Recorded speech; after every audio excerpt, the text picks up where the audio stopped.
सभी दोस्तों को मेरा राम राम। एक कमेंट आया कि आपने शनि राहु केतु पे इतने वीडियो डाल दिए कि समझ में नहीं आ रहा है कि हमें कौन सा उपाय करना चाहिए। तो देखो, जितने भी वीडियो डाले जाते हैं कि कोई कहता है कि जी हमारे पास पानी की व्यवस्था नहीं है, कोई कहता है जी हमारे पास चौराहे की व्यवस्था नहीं है, कोई कहता है जी हमारे पास ज़मीन में दबाने की व्यवस्था नहीं है, कोई कहता है जी हमारे पास यहाँ कुत्ते नहीं है, कोई कहता है जी बिल्ली नहीं है। यानी एक ग्रह के 144 उपाय होते हैं। 12 इंटू 12 कर लो आप, 12 राशि होती हैं, 9 ग्रह होते हैं, और 12 इंटू 12 करोगे तो 144 तरीके से ग्रह के उपाय किए जा सकते हैं। और 144 तरीके से लोग प्रिडिक्शन भी देते हैं। कोई हस्तरेखा देख के देता है, कोई मस्तक रेखा देख के देता है, कोई बॉडी लैंग्वेज से देता है, कोई अंगूठा देख के देता है, कोई कुंडली देख के देता है, कोई अपने पैर की रेखा देख के देता है, कोई साइन मात्र से, कोई न्यूमरोलॉजी से। हर तरीका, मतलब हर चीज़ के कई तरीके हैं।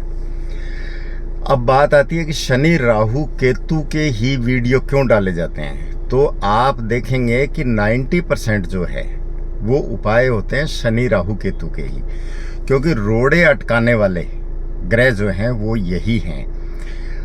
हम सड़क पे जा रहे हैं, रास्ते में पत्थर आ गया, ठोकर लग गई, तो वो ठोकर लगी तो किसने दी? पत्थर जो है वो शनि को रिप्रेजेंट करता है, और ठोकर है वो पैर के लगी तो वो केतु है। ठीक है ना। आपके सामने गड्ढा आ गया, गड्ढे में गिर गए ठोकर लग के, तो वो गड्ढा क्या है? वो छठा घर कहलाता है, जहाँ का मालिक केतु है।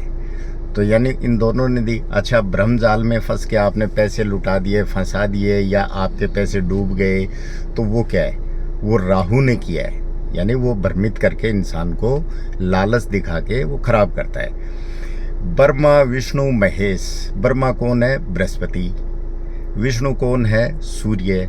और महेश कौन है? शिव जी, जो चंद्रमा के देवता हैं। एक दूसरे की हमेशा सहायता लेते रहे हैं। ये मैं नहीं, ग्रंथ कहते हैं। तो या तो हम इन ग्रहों को, जो शनि राहु केतु हमें तकलीफ देते हैं, या तो हम इनको जल प्रवाह कर दें, या जैसे चौराहे पे रखने का बताया जाता है, या उसको ज़मीन में दबाने का। तो कहने का मतलब है कि ज़मीन में उनकी चीज़ें कोई जीव खाता है या जनता में बांट देते हैं, तो वो पाप का बंटवारा हो जाता है। ठीक है ना। और अगर हमें मान लो गड्ढे भरवा देते हैं तो हमारा केतु ठीक हो जाता है। यानी कुल मिला के 2 ग्रह को मिला के या तो उनकी पावर बढ़ा दें। जैसे लाल किताब में बताया जाता है कि चांदी के बर्तन में गंगा जल रखें, तो चांदी का बर्तन क्या है? वो चंद्रमा है। और गंगा जल क्या है? गुरु और चंद्र का मेल है। वो गंगा जल इसलिए क्योंकि वो पवित्र है, तो गुरु का भी समावेश है। तो उन दोनों को मिलाने से जो ये खराब ग्रह हैं वो दुष्प्रभाव नहीं देते। चांदी के डिब्बे में शहद भर के अपने कमरे में रखें, तरक्की के रास्ते खुलते हैं। तो ये कारण क्या है कि शहद मंगल को रिप्रेजेंट करता है, और अपने ये जो चांदी है वो चंद्रमा को रिप्रेजेंट करती है।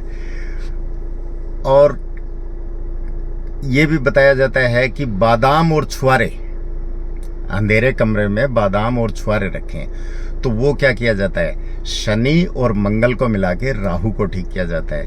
कहने का मतलब ये है कि या तो 2 ग्रह सौम्य, उनकी पावर बढ़ा के उनको ठीक कर दो, यानी सामने वाले को शांत कर दो। सामने 2 आदमी खड़े हैं, हट्टे कट्टे हैं, आप अकेले हो तो आप कमज़ोर पड़ रहे हो। वहाँ आपके साथ एक दबंग आदमी आ गया तो वो सामने वाले निढाल हो जाएंगे, यानी आपसे दुश्मनी त्याग के चले जाएंगे वहाँ से। तो इसी तरीके से गुरु चंद्र को मिला दो, गुरु मंगल को मिला दो, मंगल चंद्र को मिला दो, सूर्य को सहायता दे दो। जैसे गुड़ गेहूँ बंदरों को खिलाना है, तो उसका क्या मतलब है कि बंदर जो है वो मंगल को रिप्रेजेंट करते हैं, और गुड़ है वो मंगल नेक की वस्तु है, गेहूँ है वो सूर्य है। तो वो जैसे जैसे खाएंगे तो सूर्य को सहायता मिल जाएगी। इसी तरीके से हम कुत्ते को रोटी खिलाते हैं, तो कुत्ता केतु का है, वो चाहता है कि मंगल की चीज़ मैं खाऊं, यानी पका हुआ भोजन है वो मंगल को रिप्रेजेंट करता है। तो उसको हम मंगल की चीज़ें जैसे जैसे खिलाते हैं तो वो एक तरह से अपनी विजय हासिल कर लेता है, एक तरह से मंगल के ऊपर। या यूँ मान लो कि मंगल ताकतवर ग्रह है, तो ताकतवर आदमी होगा, पहलवान होगा, उसको गुस्सा नहीं आता, वो जल्दी से किसी को कुछ नहीं कहता, और जब आएगा तो बहुत तगड़ा आएगा। तो मंगल की चीज चिड़चिड़ापन होगा, वो गुस्सा ज्यादा दिलाता है। तो मंगल की चीज केतु भी चिड़चिड़ापन है, खराब केतु है, वो चिड़चिड़ा करता है इंसान को। तो मंगल की चीज जैसे जैसे वो खाएगा उसको ताकत मिलेगी, तो वैसे वैसे आपका चिड़चिड़ापन दूर होता है। तो इस तरीके से मैक्सिमम जो उपाय हैं वो होते हैं शनि राहु केतु के। या तो अब नारियल है तो नारियल होता है वो, उसमें गोला है वो तो होता है राहु का, और जो ऊपर जटा होती है वो शनि की होती है। अंदर अगर पानी है तो शनि चंद्र राहु का मेल है कहीं, तो आप पानी वाला नारियल जल परवा कर दो, क्योंकि पानी है वो चंद्रमा है। और शनि राहु से संबंधित है तो आप सूखे नारियल पूजा वाले जल परवा कर दो। बादाम भी इसीलिए करवाए जाते हैं। तो कहने का मतलब ये है कि या तो पापी ग्रहों को जल परवा कर दो, बंटवारा कर दो, जनता जनार्दन में बांट दो उससे संबंधित चीजें, या फिर सौम्य ग्रह को मिला के उनको शांत कर दो। तो इस तरीके से अब शनि और सूर्य अपनी गति से चल रहा है, लेकिन जैसे ही शनि उसके सामने आ जाएगा या शनि से संबंध बन जाएगा तो वो सरकारी जुर्माना लगा देगा, क्योंकि शनि दंड है और सूर्य सरकार है तो वो जुर्माना लगा देगा। इसी तरीके से राहु ग्रहण लगा देगा। तो पुराने ज़माने में आपने देखा होगा कि उसमें वो डाल के रखते थे कांसे के बर्तन में, अपने वो गेहूं और गुड़ डाल के रखते थे। ग्रहण शुद्धि के बाद लोग नहा धो के और उसको मंदिर में चढ़ाते थे।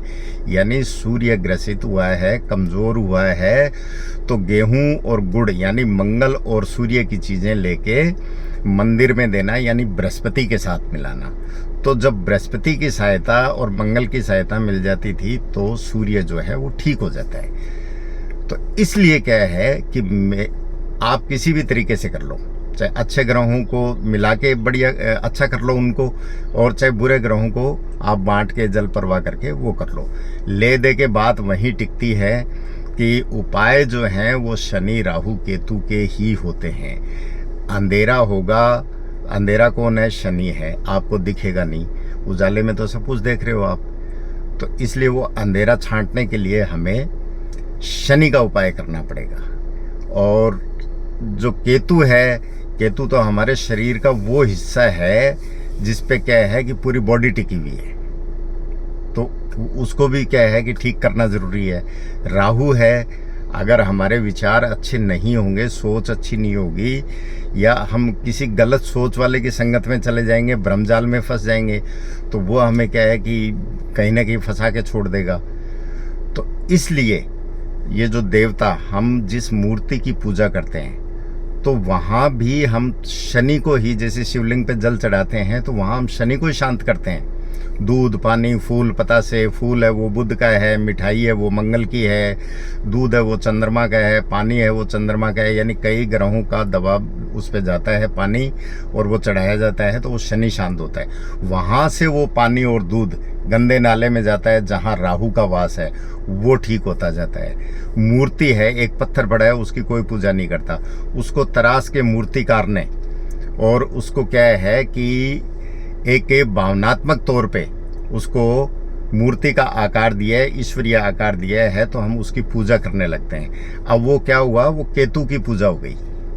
क्यों? क्योंकि पत्थर है वो शनि का है, और जो उसको तराश के एक कला के द्वारा उसको मूर्ति का आकार दिया गया है वो शुक्र है। तो शुक्र और शनि मिले तो केतु के प्रभाव उच्च हो जाते हैं। गणेश जी की हम सबसे पहले पूजा करते हैं तो हम राहु केतु को ही मनाते हैं। क्यों? क्योंकि केतु है वो धड़ है, और गणेश जी के जो धड़ थी, बाद में सर जो लगाया गया वो हाथी का लगाया गया, तो हाथी को राहु कहा गया है। तो राहु की और केतु की दोनों को हमने मना लिया कि हे गणेश जी महाराज, कोई जो हम शुभ कार्य करने जा रहे हैं उसमें विघ्न बाधा नहीं आनी चाहिए, रोड़े नहीं अटकने चाहिए, न हमारे कोई दिक्कत आनी चाहिए। तो प्रथम हम गणेश जी की पूजा करते हैं। तो आप कुछ भी किसी भी तरीके से देख लें, पूजा वो जो उपाय है वो ले दे के पापी ग्रहों का ही होता है।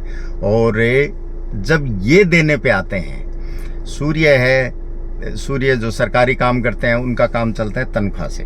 दिन के उजाले में कभी भी पैसा नहीं आता है। जितने भी 2 नंबर के काम हैं वो सारे अंधेरे में ही होते हैं, और पैसा भी ज़्यादा उसमें होता है। तो और गुरु है, गुरु तो आपको सांस दे देगा, इससे ज़्यादा कुछ नहीं दे सकता। लेकिन वहीं चंद्रमा का साथ मिल गया तो वो पापी ग्रहों को शांत कर देगा। पापी ग्रह शांत हो जाएंगे तो फिर हमें क्या है, फायदा मिलना शुरू हो जाता है। तो कुल मिला के जो उपाय होते हैं वो 80 से 90% जो है शनि राहु केतु इन्हीं के उपाय होते हैं, या फिर बुध की सहायता ली जाती है। अब बुध क्या है, बुध मध्यस्थ है। दो आदमियों की लड़ाई हो रही है, वो मिल नहीं पा रहे हैं, या लड़ाई हो रही है, तो उसमें बुध की मध्यस्थता ली जाती है। जैसे देवताओं में क्या है, नारद, दानव और देवों में नारद हुआ करते थे, तो वो क्या है कि मध्यस्थता करते थे। आज भी लोग क्या है, प्रॉपर्टी की डील करनी है तो उसमें मध्यस्थ चाहिए होता है, या किसी का कोई काम बनाना है उसमें मध्यस्थ चाहिए होता है। तो हर जगह बुध को इस जगह काम में लिया जाता है। तो कुल मिला के उपाय किसके होते हैं, शनि राहु केतु बुध के होते हैं। तो इस तरीके से एस्ट्रोलॉजी कोई बहुत ज़्यादा इस तरह का विषय नहीं है कि बहुत जटिल है। एस्ट्रोलॉजी को बजाय पढ़ने के उसको समझने की आप कोशिश करते हैं तो आप कंप्लीट रूप से सीख सकते हैं। और इसमें ऐसा नहीं है मेरे जो वीडियोस हैं उसमें कि जी किस दिन करें, कैसे करें, ये करें, वो करें, मेरे ये ग्रह यहाँ बैठा है, मुझे करना चाहिए, नहीं करना चाहिए। भाई मेरे वीडियो जितने भी हैं ये मैं गारंटी देता हूँ कि वो बड़े साधारण और सरल और कारगर उपाय होते हैं। कोई फेक उसमें वो नहीं होता। आप कोई भी उपाय आपको पंडित जी ने कहा कि उसकी शनि की शांति करवाओ। आप देखो पूजा पाठ में भी वैदिक पंडित भी ये कहते हैं, आपका राहु खराब चल रहा है, आपके शनि की ढैया चल रही है, 7.5 चल रही है, आपका केतु जो है वो खराब चल रहा है, उसकी शांति करवाओ। यानी 90% जो पूजा होती है वो भी इन्हीं के लिए ही होती है। तो पंडित जी ने आपको जो ग्रह यूं बता दिया कि ये खराब चल रहा है, उठा के उसी का कोई वीडियो में से आपको पसंद आए तो वही उपाय जो उचित लगे, जो आप इजी गोइंग में कर सकते हैं, वो उपाय आप कर लेंगे तो आपको फ़ायदा हो जाएगा। अगर बाई चांस फ़ायदा नहीं होता है तो आपको नुकसान किसी कीमत पे नहीं होगा। तो इस तरीके से आप भ्रम जाल में न फंस के और उससे निकलने की कोशिश करें। उससे निकल के अगर आप ये अच्छा, कई ये बोल देते हैं कि जी मैं पक्षियों को दाना डालता हूँ, मैं जी कुत्तों को रोटी डालता हूँ, मैं जी वहाँ उसको फला जगह ये डाल के आता हूँ। देखो धर्म के काम होते हैं वो कहीं ना कहीं अच्छा ही फल देते हैं, आपके लिए भी, आपके संतान के लिए भी, आपके परिवार के लिए भी। इसमें कोई पूछने की ज़रूरत नहीं होती कि पक्षियों को दाना नहीं डालना चाहिए, कुत्ते को रोटी नहीं खिलानी चाहिए। ये कोई पच परहेज वाली बात नहीं है। अगर आपको कोई एस्ट्रोलॉजर ये कहता है कि ये नहीं, ये कर दिया तो पता नहीं क्या हो जाएगा, लाल किताब में बहुत जगह ऐसा बहुत सारी चीज़ें वर्जित बताई गई हैं, तो उसमें ऐसा नहीं है कि जैसे एस्ट्रोलॉजर बोल देते हैं कई बार विद्वान है कि भूल से भी ये काम ना करें। देखो ऐसा है, इंसान गलतियों का पुतला है। भूल से का मतलब है कि आप लगातार उस काम को ना करें। आपने एक दिन अगर मान लो बीड़ी सिगरेट शराब चाय पी ली तो आप कौन से आदी हो जाएंगे, आप आदी नहीं होंगे उसके।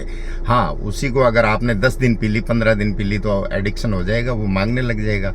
तो लगातार किसी भी काम को ना करें। यूं तो जाने अनजाने में हमारे हाथ से बहुत सारे ऐसे काम हो जाते हैं जिससे क्या है कि हमें पता नहीं होता। सारी दुनिया एस्ट्रोलॉजर थोड़ी है, सारी दुनिया ने पढ़ थोड़ी रखा है, सारी दुनिया जानती थोड़ी है। तो भगवान ने एक ऐसी व्यवस्था बना रखी है कि कहीं अगर हमसे कोई गलत काम हो गया तो कहीं अच्छा भी हो जाता है।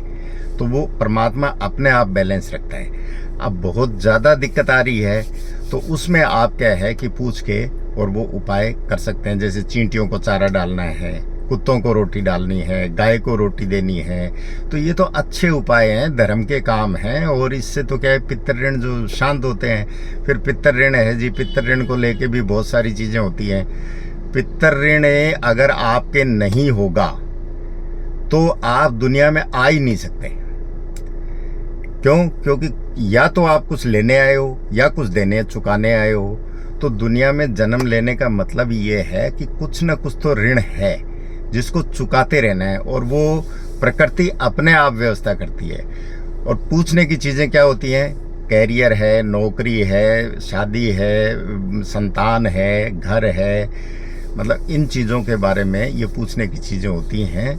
कोई बीमारी है, तो उसके लिए जिम्मेदार जो बनते हैं ले दे के राहु केतु शनि ही बनते हैं और बुध बनता है।